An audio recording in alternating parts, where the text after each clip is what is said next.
So people come to me, come into the driven identity or the driven mastery program because they are very much searching for this who I am. And that's down here.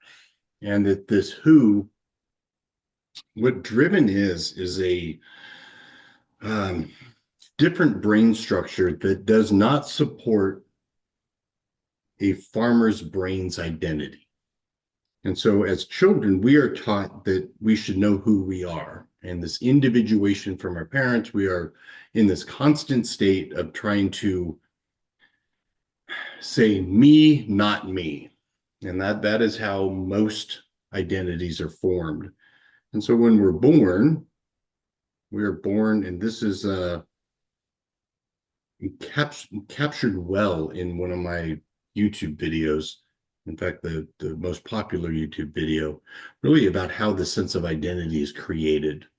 And it's a interactive, when we are born, we're basically born a ball of meat.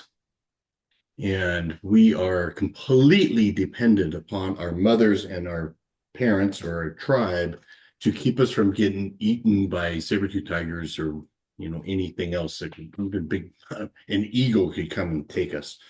And so we are very much enmeshed as one with the tribe. And we have, we're born probably 5 years, 8 years too soon. And so we should be in a pouch, but we are not. And so our energy systems, our identities are completely one with other. And at about 3 weeks of age, we come out of a period of something called normal autism. And this is important to understand. Margaret Mahler is one of the primary researchers about identity development. And another person named Winnicott that I really like. There's some good research around really this poor identity formation. But normal autism, and what autism is, the original kind of understanding of it, is a very confused sense of boundary between me and other.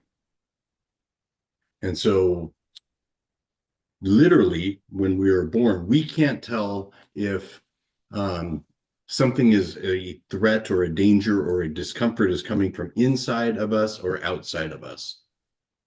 And so we are just crying, and it is up to our parents to figure out why we're upset.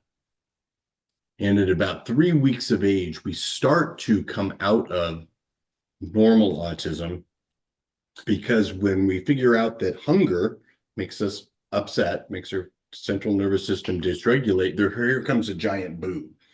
And this giant boob then makes us feel better. So something outside of us can make the inside of us better. And that is the normal kind of separation between self and other, subject and object. And autism is literally, they believe, a spectrum where the energetic awareness or this boundary between our awareness of self and other is confused. And so driven being on spectrum, and that there's some connection there. We don't know what it is, but it's there. But for most people, 95% of the human population, 90% of the human population, the executive function, that this little ball of energy,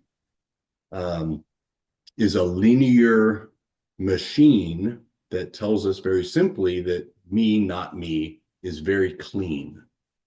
Meaning that, if I run towards the street is something dangerous. Mom will yell at me, causing an external thing to cause an internal thing to send signals of danger up to my brain and telling me I don't want to be in the street. That's not me, and that's bad. And here I am.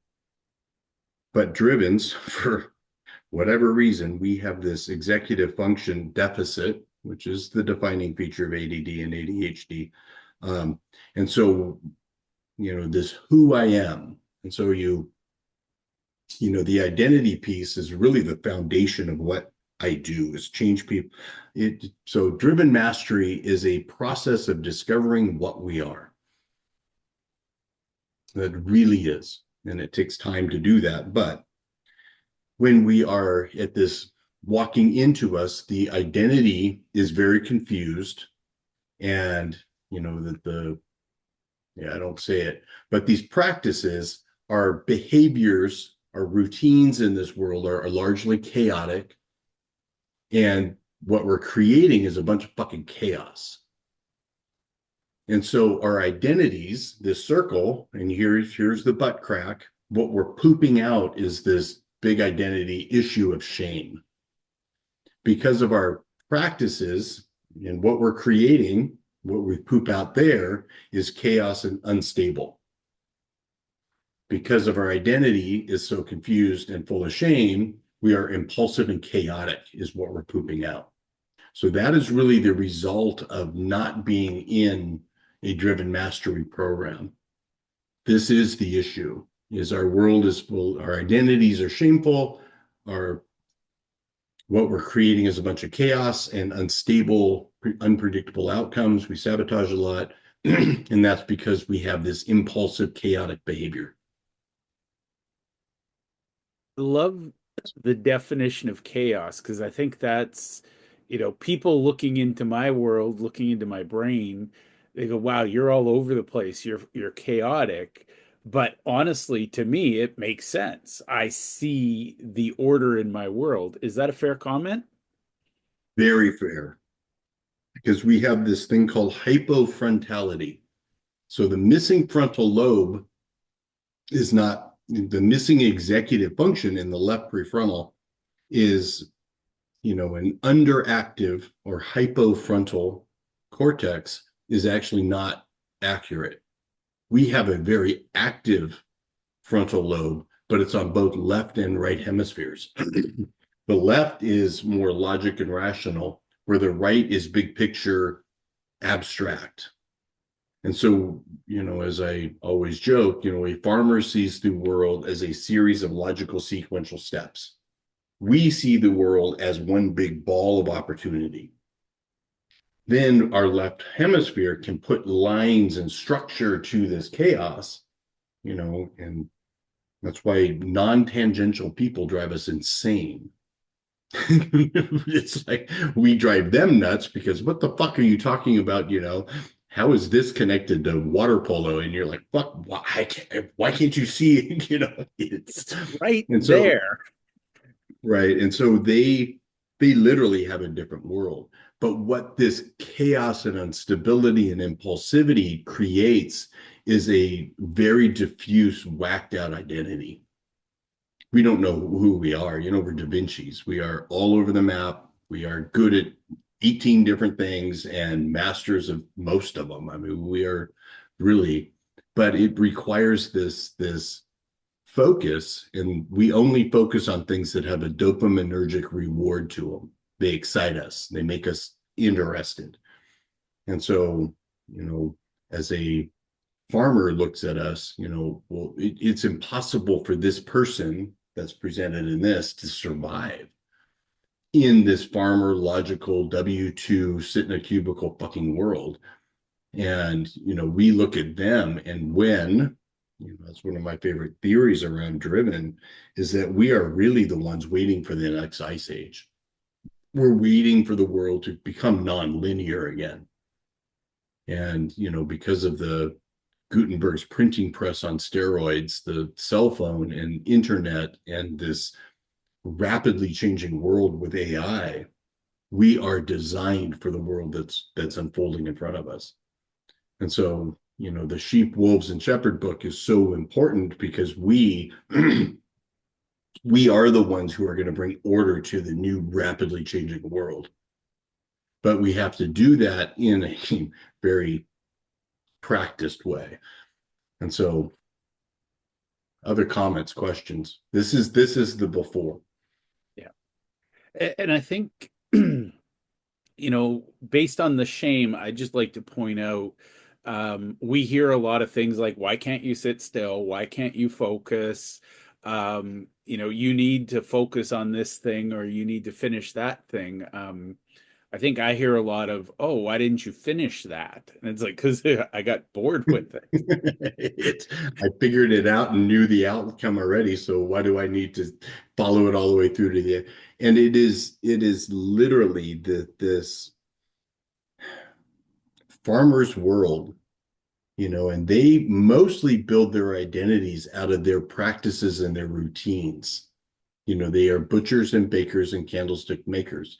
And that simple identity based upon a linear routine where we're chaotic and all over the place, but we still need to build an identity.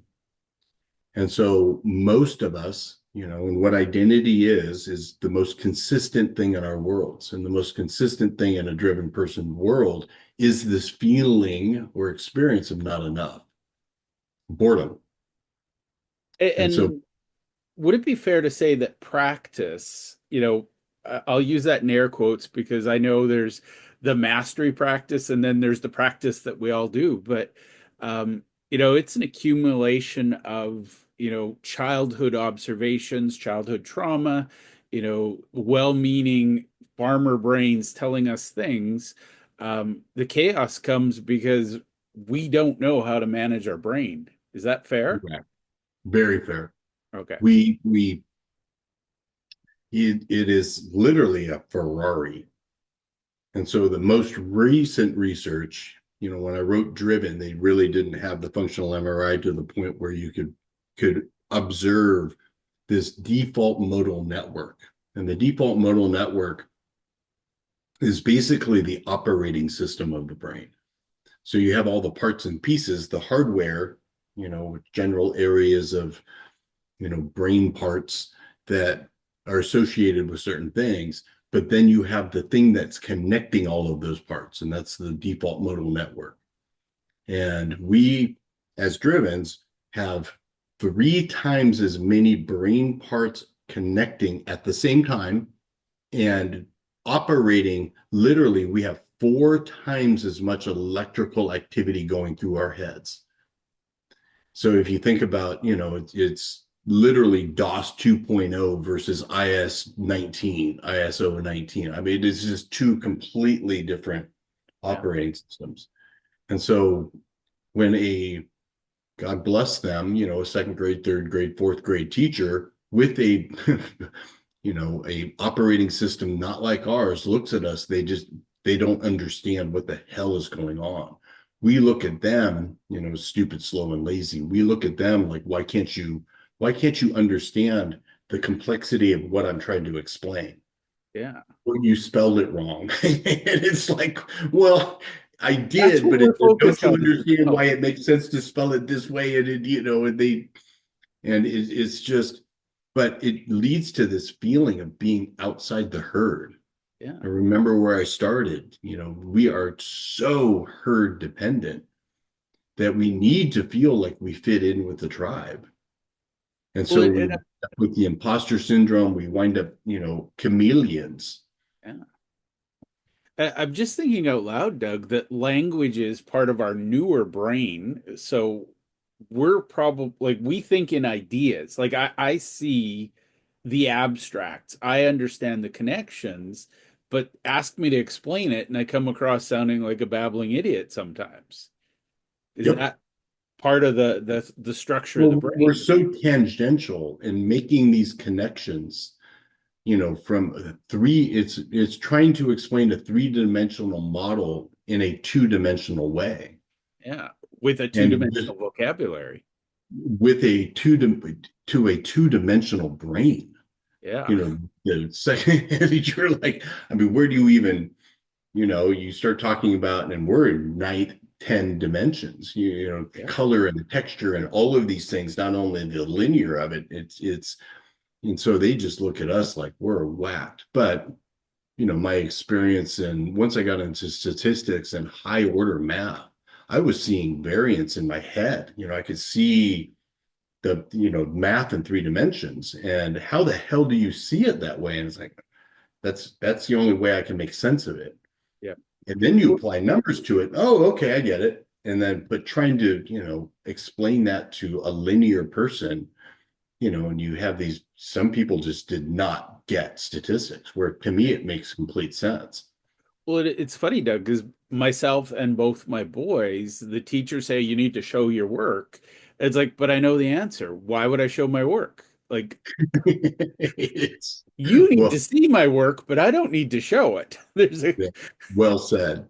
And that, so, that's why driven, that vernacular of this, who, and that's really where I go into the next, the first foundational step of this, um, is this really this deep understanding of identity.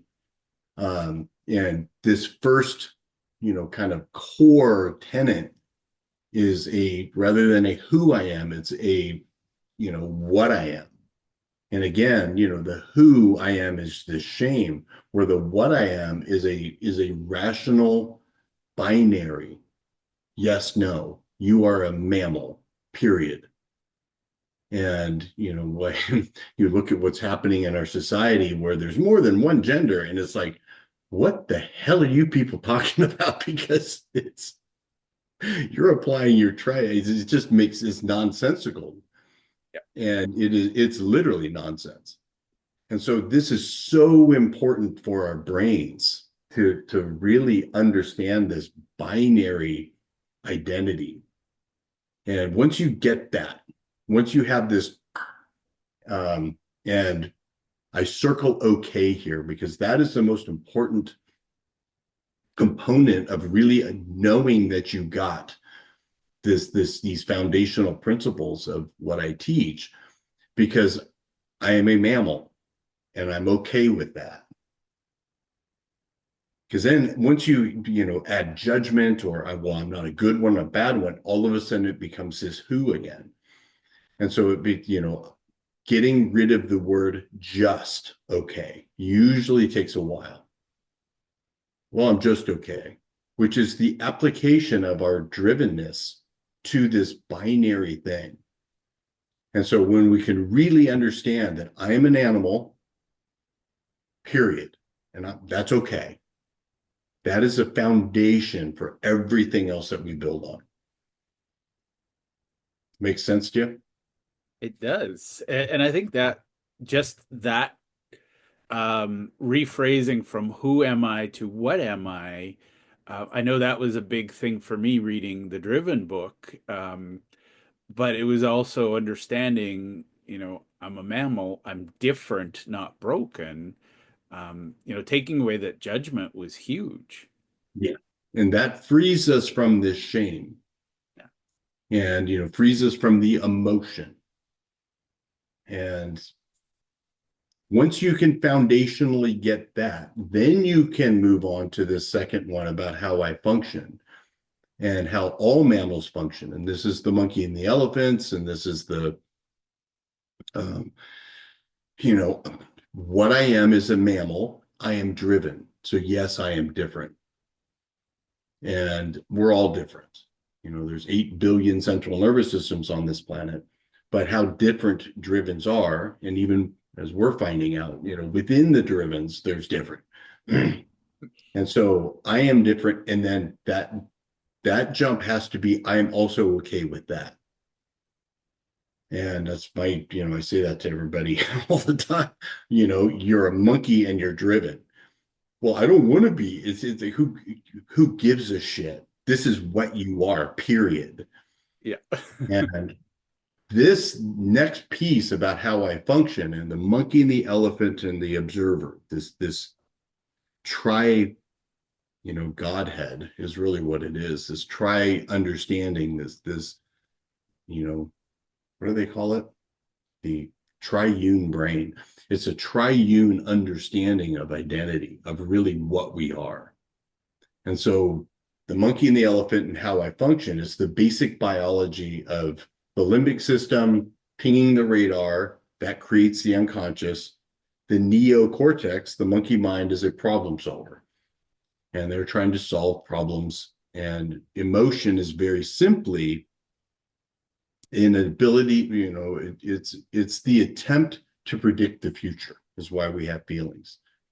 And so, you touch a hot stove, every, square box, 4 circles, you walk into the kitchen, unconsciously you go onto guard because that is a potential threat. It triggers, if it's strong enough, triggers a monkey mind. The monkey mind goes into threat detection then, and we see snakes everywhere. And so I got a bunch of videos on, the how I function piece, again, that self-identity and understanding how trauma then is really recorded in the body. And the observer or our souls are the ones that allow for change, because then we can observe the sensations in the body prior to them turning into a monkey mind chattering narrative. Um, Doug, while you're here, I assume you're going to get there, but explain that the voice in our head, because to me, that was as a child, the chameleon said, hide this voice. I feel we need. so this is what is so shocking for all the drivens that and shocking for me. And as I explain it to drivens, it explodes their head. But most people, 85% of people is kind of where I'm landing, 80 to 85% of people, because of the executive function, have a single thinker in their head. They only have the one voice. 65% of them, at least, do not have a listener, do not have someone hearing that thinker. And so it is this, they're literally, I imagine them much more like my Labrador, where they don't have a thought, they just, impulsive, and they, but they're structured, their brain supports this routine. And so they wake up in the morning, they get out of bed, they take their shower, they brush their teeth, they do this and they do that, and that this is what I do all day long. They don't require someone questioning their thoughts. But in society, they are so stuck in their damn narratives. And we, as drivens who have 7 narratives going on all the time, and one listening to it, knowing all of them are full of shit, look at these other people that have, God help us, just a narrative running with no one questioning it. It is just it is a completely different animal. But, that is normal. And so for you and me in 2nd and 3rd grade, why are you always questioning everything? Why do you, don't disturb the teacher? Let her just, why are you asking questions about this and that? And, well, how does that work? And it's, for someone who doesn't have our brain, we must be just a pain in the ass. Yep. I always got that. Anyone have questions other than Jeff? Exactly. Jeff, put your hand down. And it's, so how I function is different. And, the liberation about how other people function too. Yep. And so there is that, what I am is different and how I function is different. And that leads into this next, that is so important for drivens, how I change. And, how do I change? This is all trauma healing. And, the trauma healing component is really getting these hardwired programs out of our, out of our body for the most part. There are real snakes in this world. And yes, people do steal money from you and have these things. So it's not, we're not advocating peace and love. And the world is a dangerous, fucked up place. But being able to curiously explore and question these innate impulsive, again, this impulsive chaoticness, and the ability to, is it a snake or a stick? Is the stove even on or not? Is it a threat or not? And so once we are able to actually step out of it, our reactions in our body, and this is where all of the content around bandwidth, and we have bandwidth for the elephant, the elephant has a certain amount of, how much tolerance we have for dysregulation before we go into action, before it becomes this chaotic, impulsive behavior.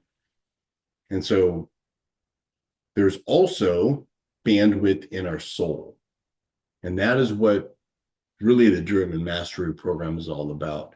How I can stay in the curious observer as my body goes into dysregulation and not react. It's my joke about meditation. The greatest thing meditation ever taught me was to shut the fuck up. And why is that so important? Because it is my ability to actually not take this chaotic, unstable inner world and make it real. I may be chaotic on the inside, but if I don't put that into action, and I use a lot of Eastern philosophy for this, and I dive deep into it in a lot of the practices about, the word karma. This word karma is literally translated as actions. And so your actions create your world. No shit. It's like, wow, that's profound. But it's our subtle actions. It's these unconscious, minute facial reactions and half a smile and leaning out, leaning in, all of these things that are steering people's behavior around us. And why I parked on the left and rather than the right, and all of these little things is what they're talking about. So we are becoming aware of our actions and then actually learning to question them and let our soul, or let this curious observer, make the decision about what to follow and what not, rather than the monkey mind. I love that. And I think knowing the how of change is really powerful, because then I know we're going to get to practice and manifest, but if you know how to change, then you know how to practice. Correct. And then all of your practices are serving this simple, what I am is a monkey. This is how I work. And I'm not going to let these impulsive karmic, reactions, my trauma, manifest. So what am I going to do? What I'm going to create practices that really give me the opportunity then to put my soul in the driver's seat. And you get your egg timer and 20 minutes of email practice, or 20 minutes of doing my taxes practice, where I'm just focusing on that, is building this bandwidth of tolerance for, horrible circumstances for most drivens of doing fucking paperwork. But I can do it for 20 minutes, and it is something that is actually good for my practice, good for me to develop this tolerance. But you start at 2 minutes and build up to 4 minutes and 8 minutes, and you build capacity. And so and over time, that's we have tons and tons of frozen trauma in our body. And if you take a big old block of ice and you put it into hot water, it will explode.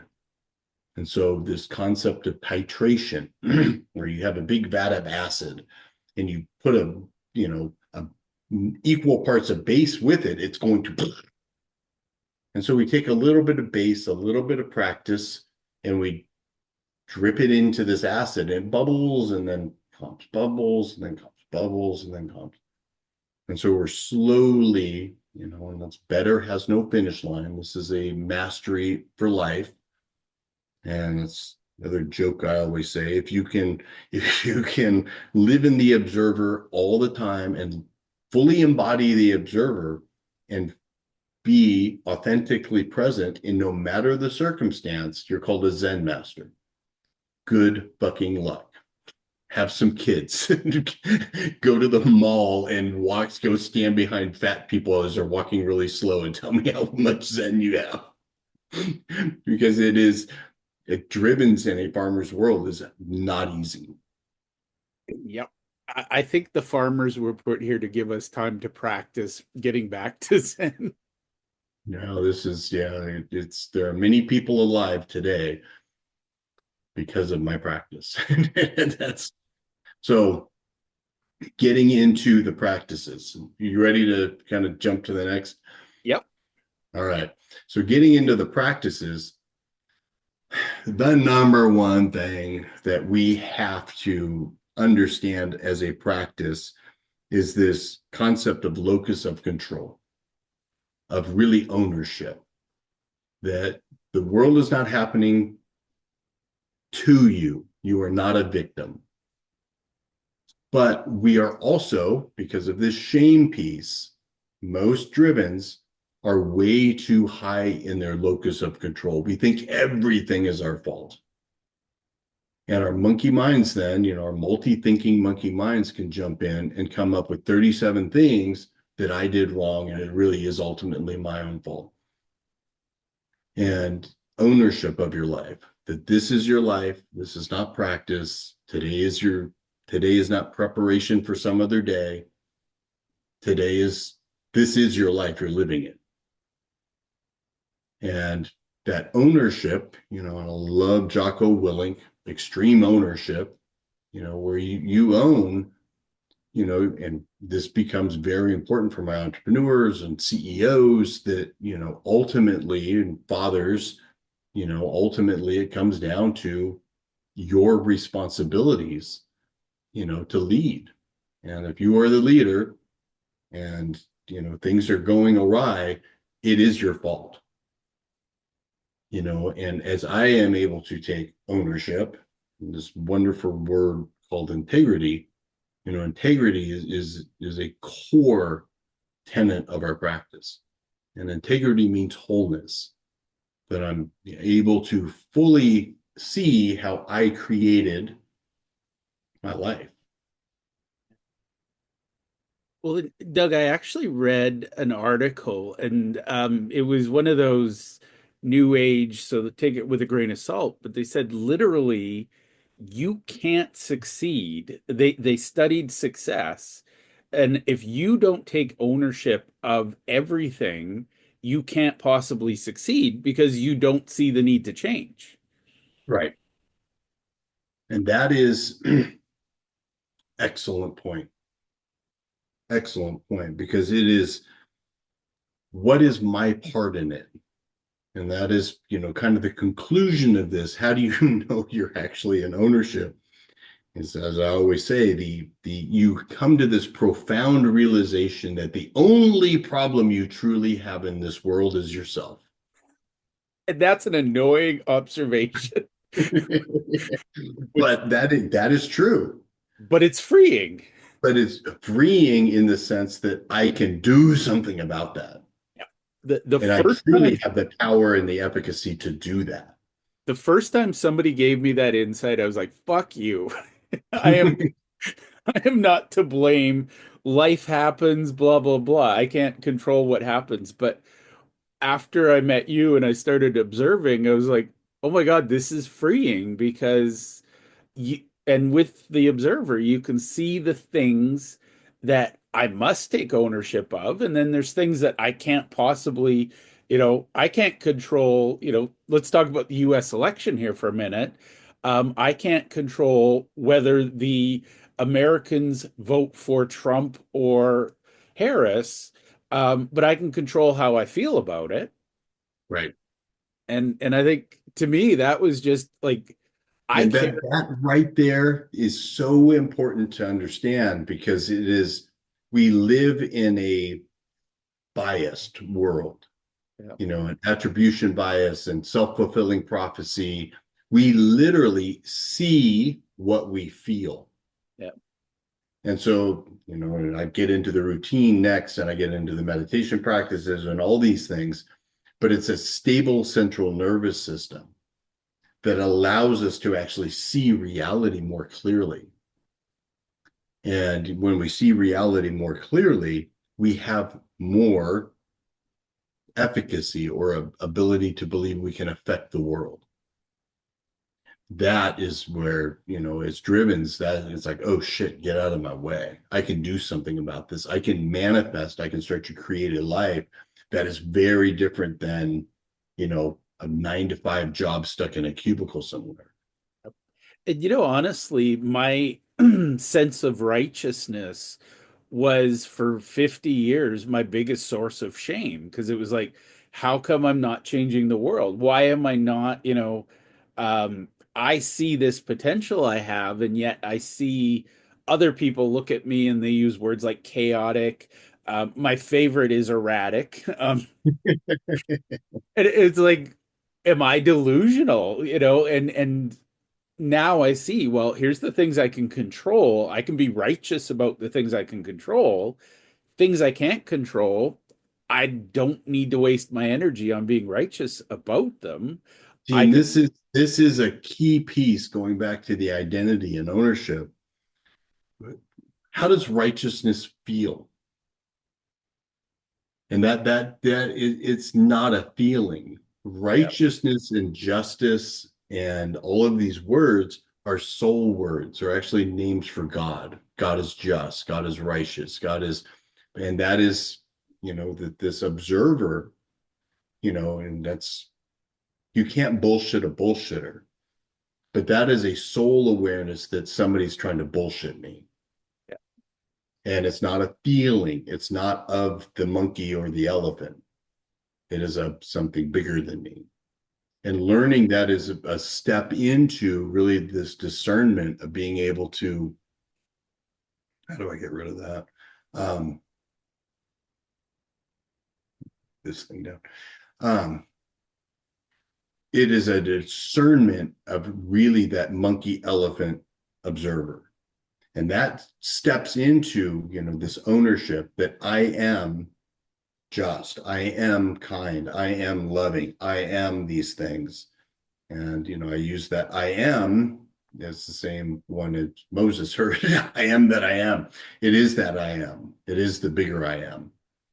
And, that is the ownership that I am willing and able to actually see that if a life coming from here, rather than the self, which is the biggest problem I have, is the monkey elephant identity is the lowercase self.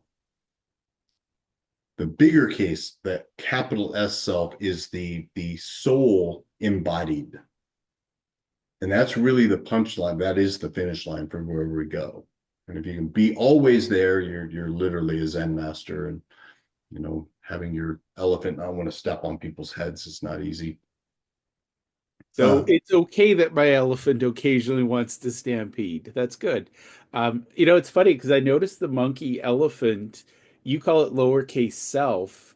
My observer calls it selfish there you go. because you're internally focused, right? Yep. And that selfishness, self-seeking, self-centeredness, Yeah. the root of our problem is what they say in Alcoholics Anonymous, and that is largely a program for drivens. Yeah. And And so, holding on to that sense of self where we think we have control, but when we let go of it, then we actually have freedom, which is better than control. and that is so key in where all this goes, and they'll probably come up again. Um, but it is pride Yeah. is the cornerstone of our problem, and pride is the original sin. Pride is the belief that my monkey mind can determine good and bad or good and evil. And your soul is what humility is curiosity. With curiosity contains no judgment. And so that is the opposite of pride. And so we really are creating a humble identity. And what is, humble? I love man, it's Murray writes a book called Humility, and the root word of humility is humus, Humus, and humus means earth or dirt, and that his insight is that we are dirt, and that was the Buddhist Siddhartha Gautama's great insight, that I am nothing but earth. This breath is not mine. This breath is life. This breath is what God breathed into us. Yeah. And so it's a very deep philosophical understanding of what. But yes, when you think you're something other than dirt and you take credit for your breath, and that is what creates all the problems in the world. Well, I Yeah. read somewhere once, and I love this quote that pride is the seed of all suffering. Yes, And it's interesting that you use the word dirt because we're planting the seed of suffering in our soil. you got it. And that is called trauma. And getting those seeds of suffering, which is just fear-based recordings in the body. Yeah. And that all my content around pain and fear, there's only two things in this world, which is love and fear. And most people misunderstand how much love hurts. And you lose a child, it is going to hurt beyond words. Why? Because you love them. And so love is pain, pain is love. And we as a biological being are scared of pain. And that's scared of pain. Anything that causes pain is evil. And it's like, no, that's monkey mind. And that capacity to get that and then build this identity around it is that ownership. That I am not my monkey mind. I am not my elephant. I am also this observer stuck in this meat suit. And so, what can I do about the meat suit is take responsibility for it. How do I do that? This is the routine and all of the routines and practice routine. And so, this capacity to actually stay on a routine is only possible from the observer. And once the habit is formed in the elephant to monkey connection, you may go back to sleep, but these awareness of the habit. And so we're not creating new habits. We're actually creating new processes to stay in this observer elephant relationship. And that's a nuance, but that nuance is really important to understand that it is, we're not in habit, developing good habits is not what we're talking about. What we're talking about is coming out of habitual chaotic behaviors or nonsensical routines. Yeah. And what is the bigger purpose of this is actually of the soul or of this ability to see the outcomes that we want and really take responsibility then, ownership of these routines, knowing what they're going to lead to a different outcome. It's funny, Doug, because I've studied habits, and one that fascinates me is brushing our teeth regularly was a habit created by marketing companies to sell toothpaste.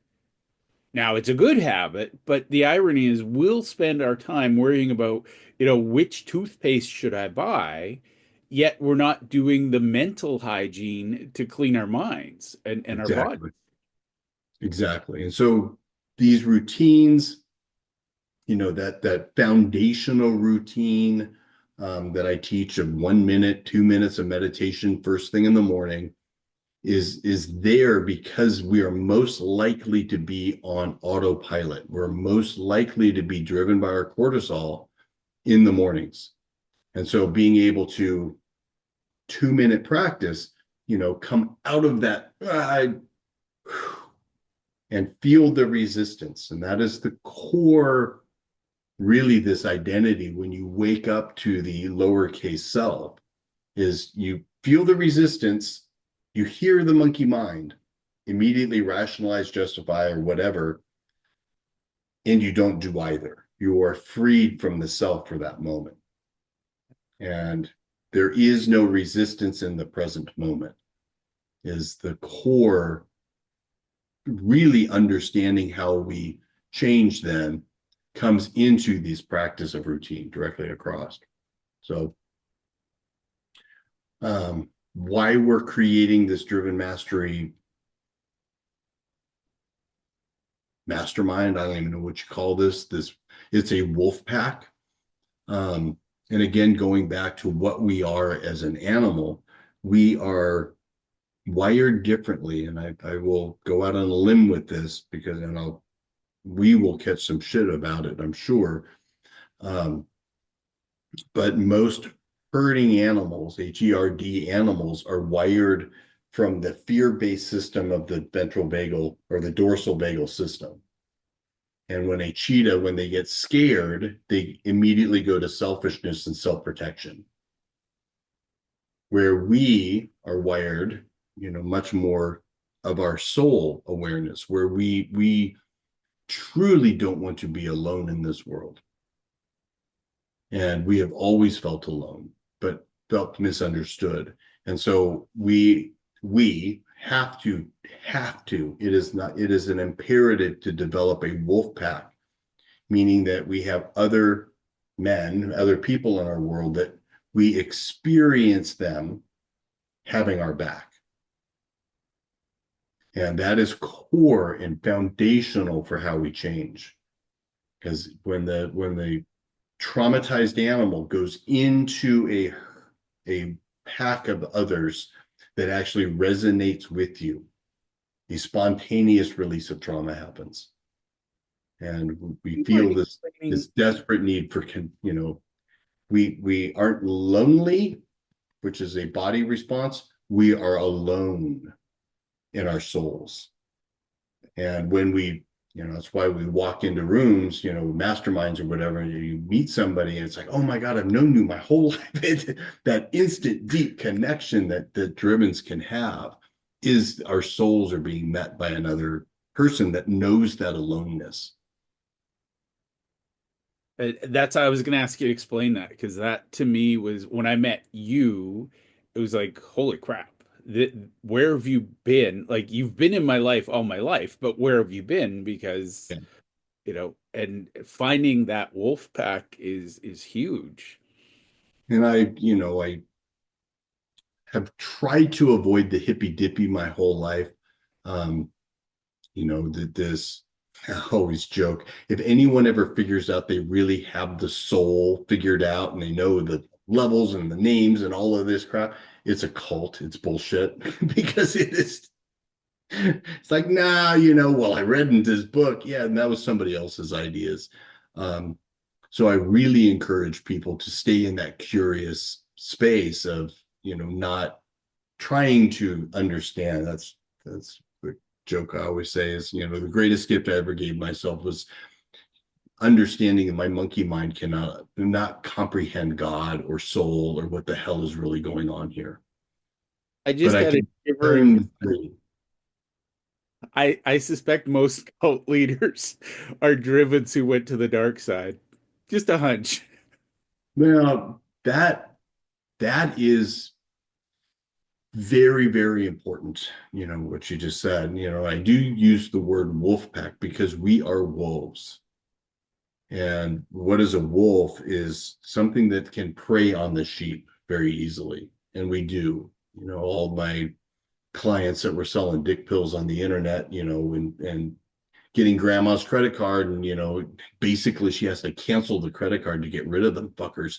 Um, and it is, we come up with very good ideas to make a lot of money, and we have the propensity to become addicted to power.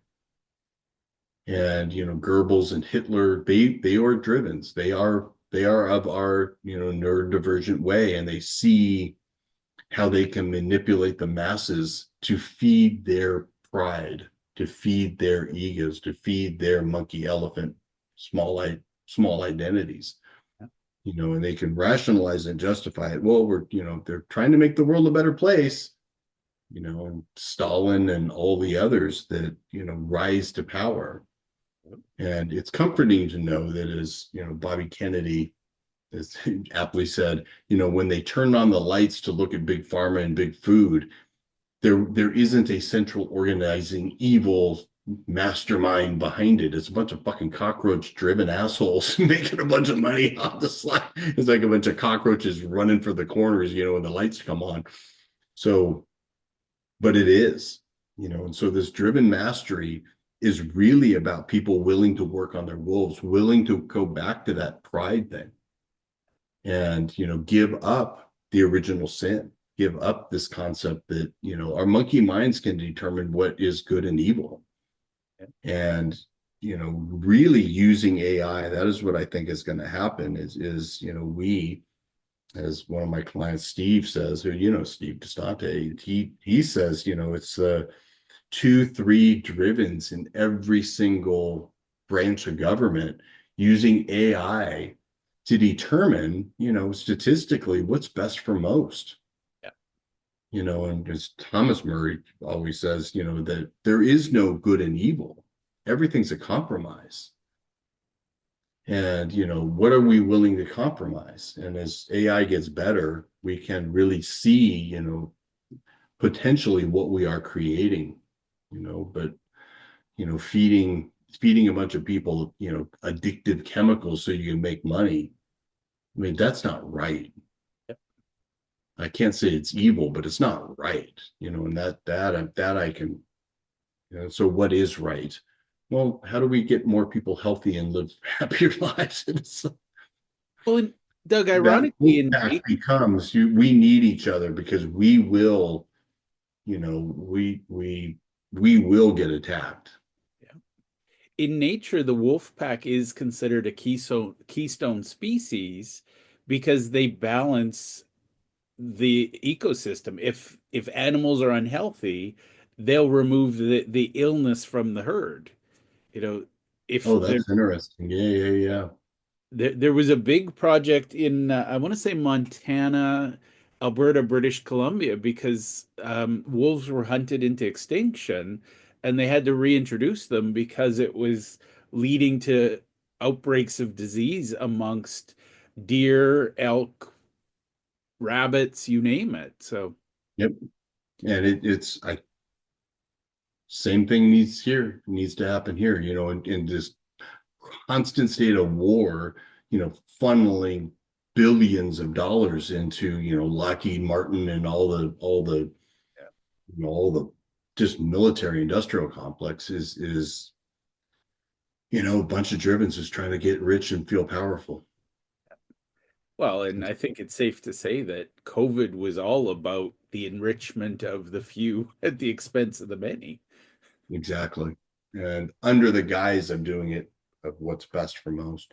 Yeah. So the last, very simply, I break this into three. Um, it's health, basic physical health, and what we're doing the practices and really building this focus on. You have health practices, you have romance or relational practices, and then you have finance practices. And we can break that into 11 different areas or 36 different areas, but drivens in particular are really good at keeping this limiting experience of bandwidth. We don't tolerate a safe world. We're designed for a scary, hard world.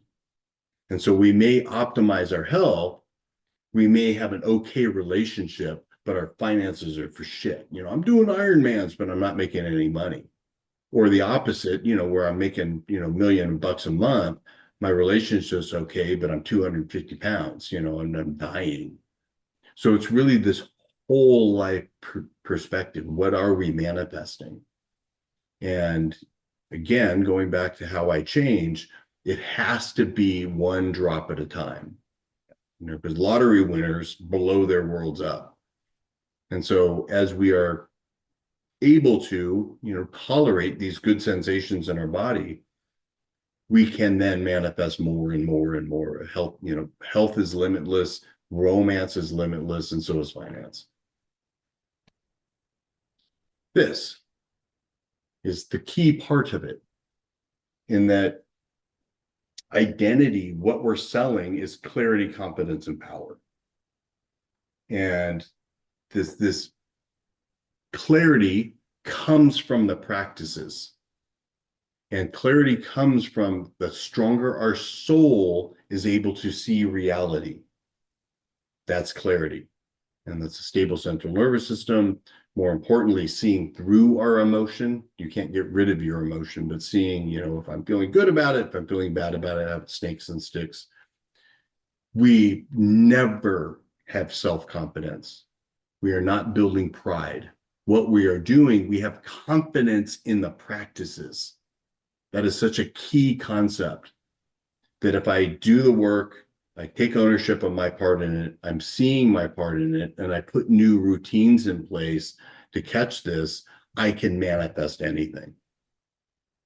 I can change my health, I can change my, but what does come back into the person is this sense of power. And it's not personal power, it's efficacy that I can affect my world completely. Now that I know my problem and I can develop more clarity, and what happens eventually is this center, this center where they're all coming together in an absolute, it's literally we're becoming more and more like Christ. And that, our reactions are coming from a place of righteousness and love and tolerance and all of these higher things.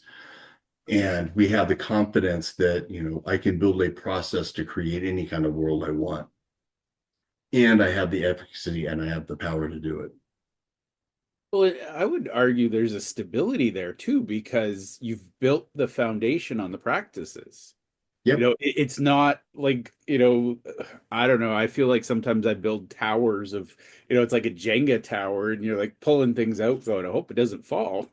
exactly. And you come down to that foundational, it's just foundation of, that I have.